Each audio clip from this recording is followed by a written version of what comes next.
Benny Andersson was born on December 16, 1946, in Stockholm, Sweden.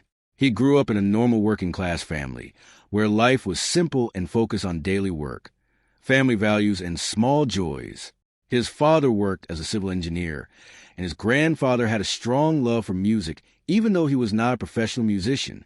Music was present in Benny's home, but was not seen as a way to become rich or famous. Instead, it was something that brought people together and created happiness during small family moments. From a very young age, Benny showed a natural interest in sounds, rhythm, and melody. He was not like many children who only enjoyed playing outside or watching things for fun. He often listened carefully to music and tried to understand how different sounds work together. When he was just 6 years old, his father and grandfather gave him an accordion. This instrument became the first big turning point in his life. He did not treat it like a toy. Instead, he explored it deeply, pressing the keys and buttons again and again to discover how different notes could create emotions.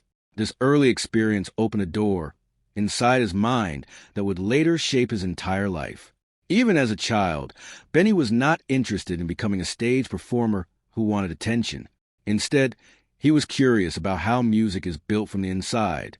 He would listen to songs on the radio and try to copy them by ear, slowly training his memory and musical understanding. His early environment helped him develop patience and focus. He learned that music is not only about talent, but also about practice, listening, and understanding feelings. These early years laid the foundation for everything he would achieve later in life. Even though at that time no one could have predicted he would become part of one of the most famous music groups in the world, as Benny Andersson grew older, his interest in music became even stronger.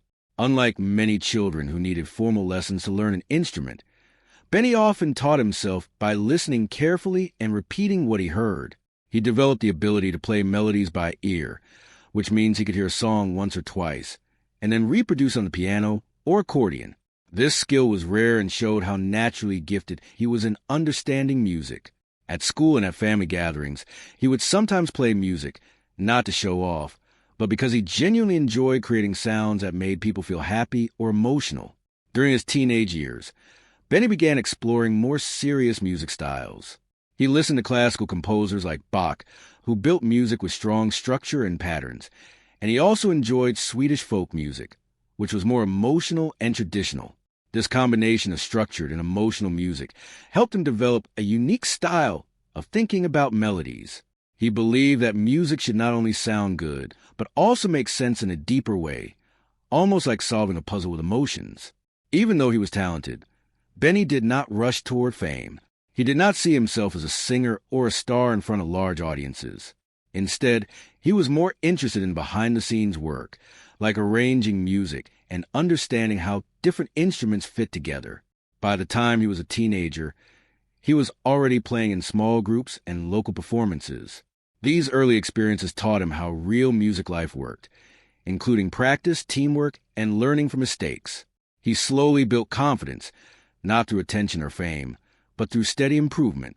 This period of his life shaped him into a calm, thoughtful musician who cared more about quality than popularity. In 1964, when Benny Andersson was just 18 years old, he joined a Swedish rock band called the Hep Stars. This band would later become one of the most popular groups in Sweden during the 1960s.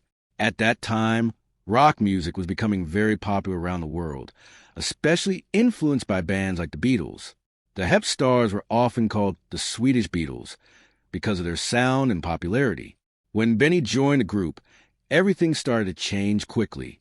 His musical skills helped improve the band's overall sound, making their songs more structured and memorable. He was not only a keyboard player, but also a creative force behind their music. Benny began writing songs for band, and some of them became major hits in Sweden. This was the first time he experienced real success in the music industry. However, even with his success, Benny remained focused on the music itself rather than the fame. He spent time in studios learning how recording equipment worked and how different sounds could be combined to create something powerful. He became interested in production, not just performance.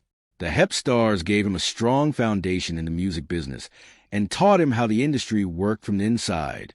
He learned about recording sessions, live performances, audience reactions, and the pressure of producing hit songs. This experience also helped him understand that success in music requires teamwork and timing. During this time, Benny was slowly becoming more than just a band member.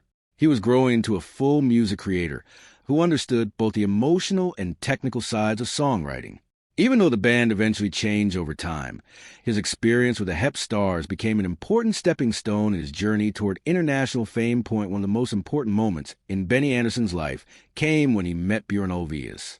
Their meeting happened in the mid-1960s, and it would eventually change the course of pop music history.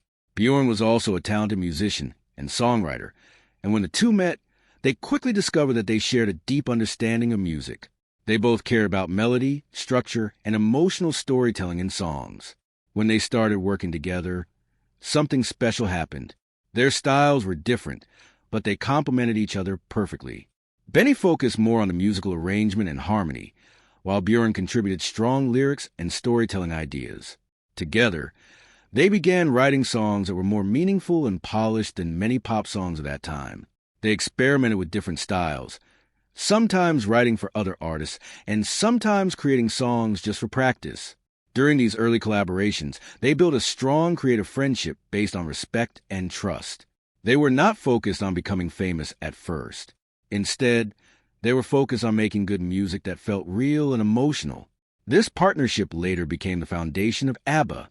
At this stage, they had not yet formed the group, but the musical chemistry between them was already clear. Their collaboration showed that when two creative minds work together with shared passion, something much bigger than individual talent can be created. This period was very important because it set the stage for one of the most successful music groups in history.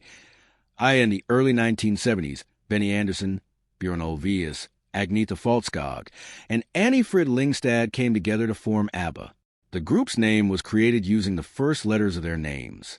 At first, they were just another pop group trying to find success, but everything changed after they won the Eurovision Song Contest in 1974 with the song Waterloo. That victory made them instantly famous across Europe and later around the world. ABBA became known for their catchy melodies, emotional lyrics, and unique sound that combined pop, disco, and soft rock. Benny played a very important role in shaping the group's music. He was responsible for much of the musical structure and arrangement, making sure every song had strong harmony and emotional depth. Songs like Dancing Queen, Mamma Mia, and The Winner Takes It All became global hits and are still loved today. However, behind the success, life was not always easy. The members faced pressure from fame, constant touring, and personal challenges. Relationships within the group also changed over time, which affected both their music and emotional connection. Even though ABBA was incredibly successful, the members sometimes felt the emotional weight of being in the spotlight. Benny, in particular, often preferred working quietly in the studio rather than dealing with fame. Despite these challenges, the group continued to produce music that touched millions of people around the world. Their success turned them into one of the most iconic pop groups in history. After ABBA stopped working together in the early 1980s, Benny Andersson continued his journey in music in different ways. He did not leave music behind. Instead, he explored new creative paths, including composing for musicals and working on solo projects. One of his most successful later works was the musical Chess, which showed his ability to create complex and emotional compositions outside of pop music. Benny also worked on other musical projects in Sweden and continued to influence the music industry with his unique style. Over the years, his reputation as one of the greatest music composers of pop history only grew stronger. Even though ABBA members went their separate ways for a long time, their music never disappeared. In fact, their songs became even more popular with new generations. People around the world continued to listen to ABBA's music, and it remained a symbol of timeless pop creativity. In later years, there were even reunions and renewed interest in the group's work, showing how powerful their music still is. Benny Andersson's legacy is not just about fame or success. It is about creating music that connects deeply with human emotions. His journey shows that true musical talent is not about being in the spotlight, but about building something meaningful that lasts for decades.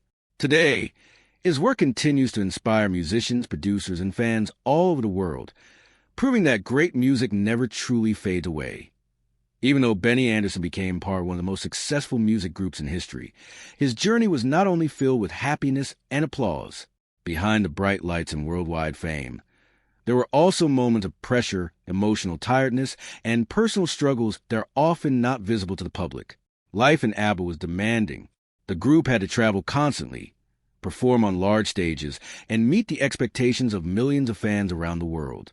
While this kind of success may look exciting from the outside, it can also become overwhelming over time. Benny, who was naturally more focused on music creation than public attention, often preferred the quiet environment of the recording studio instead of large public appearances. The studio was where he felt most comfortable, because there he could take his time, experiment with sounds, and build music slowly and carefully. However, fame does not always allow slow and peaceful creativity. There were deadlines, tours, and constant pressure to produce hit songs that could top international charts. This created stress not only for Benny, but for the entire group. Another layer of difficulty came from personal relationships within the band. As time passed, relationships between members changed, especially between couples in the group. These emotional changes sometimes affected the creative process, making it more complicated and sensitive. Even though they continued to work professionally, it was not always easy to separate personal feelings from music production. Despite these challenges, Benny continued to focus on the quality of music rather than the pressure around him. He believed that if the music is honest and well-made, it will survive even difficult times. This belief helped him stay grounded during moments of emotional strain. Over time, these experiences added depth to his music, making it more emotional and meaningful.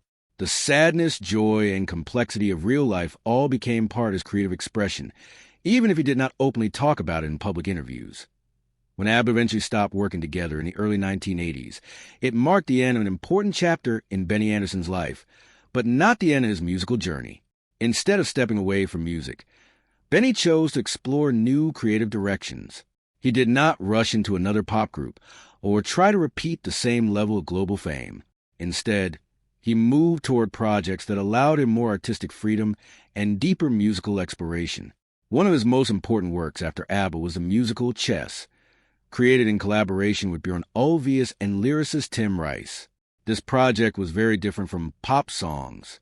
It combined storytelling, theater, and complex musical arrangements. Through Chess, Benny showed that he was not limited to pop music alone. He was capable of composing large, dramatic pieces that required deep emotional understanding and musical skill. This project also proved that his talent went far beyond radio hits. In addition to musicals, Benny also worked on other music projects in Sweden, including folk-inspired compositions and orchestral pieces. These works reflected his early interest in traditional music and classical structure. Even though he was no longer part of the global pop sensation, he continued to grow as an artist in a quieter and more personal way. Many musicians who experience worldwide fame struggle to find meaning afterward, but Benny managed to turn this phase into a time of creativity rather than decline. He focused less on popularity and more on artistic value. This shift allowed him to enjoy music in a more peaceful and meaningful way. Instead of chasing charts, he focused on creating works that could last in a different way through storytelling, emotion, and musical depth. Even decades after ABBA stopped producing new music, their songs continue to live on across the world. What makes ABBA special is not just their fame during the 1970s and 1980s, but the fact that their music still feels fresh and enjoyable for new generations. Songs like Dancing Queen, Mamma Mia, and The Winner Takes It All are still played on radio stations, in movies, and at public events. These songs have a timeless quality that makes them connect with people of different ages and backgrounds. Benny Andersson played a major role in creating this lasting impact. His musical arrangements gave ABBA songs their rich and emotional sound. He had a unique ability to combine simple melodies with deep emotional structure, making the music easy to enjoy but also meaningful when listened to carefully. Over the years, many artists and producers have studied ABBA's music to understand how it was made. Their influence can be heard in modern pop music, especially in how melodies and harmonies are constructed. Even musical theater productions like Mamma Mia helped introduce ABBA songs to new audiences, proving that their music can work in many different forms beyond just albums. Benny's contribution to this legacy is often described as an invisible foundation of ABBA sound. While singers often receive the most public attention, it is a composition and arrangement that gives songs their lasting power. Benny's work ensured that ABBA's music would not fade away with time. Instead, it would continue to be discovered again and again by younger listeners. This lasting influence shows that true musical success is not just about fame during a specific era, but about creating something that remains meaningful long after the original moment has passed. Looking at Benny Andersson's life as a whole, one thing becomes very clear. He is not a typical celebrity musician. He is someone who always placed music above fame, attention, or public image. From his childhood in Stockholm to his global success with ABBA and his later work in musicals and compositions, his focus has always remained on the quality and emotional depth of sound. He never seemed interested in being the center of attention. Instead, he preferred the quiet process of building music step by step, shaping melodies, and experimenting with harmony. His approach to music can be described as patient, thoughtful, and deeply emotional. He believed that music should not only entertain but also express real human feelings: joy, sadness, love, regret, and hope. This philosophy is what made his work stand out from many others in the pop industry. While many artists focus on trends, Benny focused on timelessness. He wanted his music to last beyond a single moment in time. This is one of the main reasons why ABBA songs are still loved today. They are not tied to one generation.